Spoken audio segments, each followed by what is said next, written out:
you've got a role and you've got a purpose, and that's going to be something that gives you some fulfillment and helps other people. Yes, definitely, because when I went back to work, I'd had quite a high profile role where I was training other people.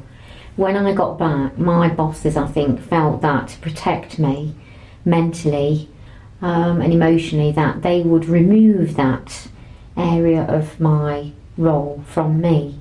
And I had very mixed feelings about that. I felt my confidence took a blow with that.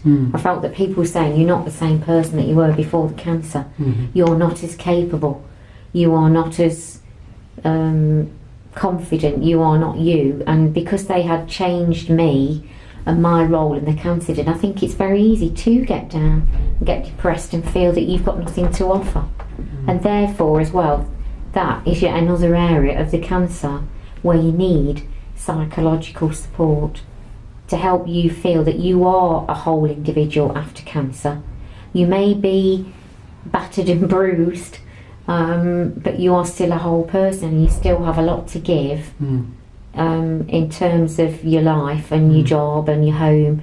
And I think sometimes as well, friends and family think that physically, because you're looking back to normal, your hair's back, and things, that it hasn't affected you. But it does affect you, and I think that is the case whether you're male or female, young or old.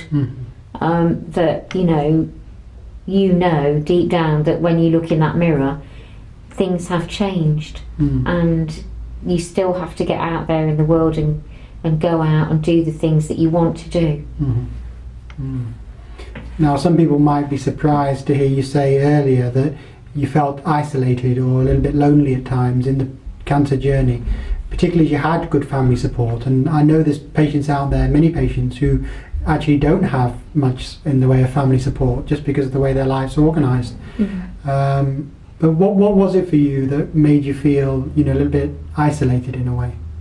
I think sometimes because cancer is a word now that's bandied about in the press, on the TV, and that a lot of it is very positive, which isn't a bad thing, where people are, they're sponsored, there's the Race for Life, there's, the Moonwalk, there are various big cancer charities where you see the person going through the journey and overcoming obstacles.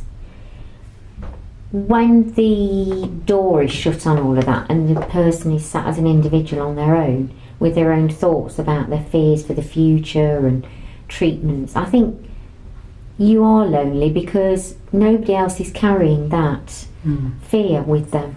It doesn't matter how close your partner, your child, your parents are, you are the only person that is holding that fear. It is you who is wearing that coat. Nobody else is doing that. And you're expected to deal with that. And sometimes you do, and some days you do, and some days you don't. And sometimes people will avoid talking about the subject when sometimes you might want to talk about it.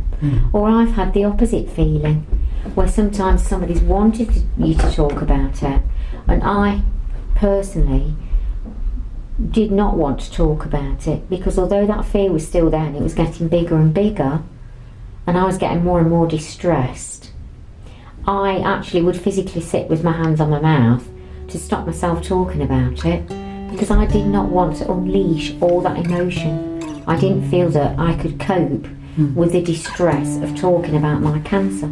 So in some ways it can be very lonely.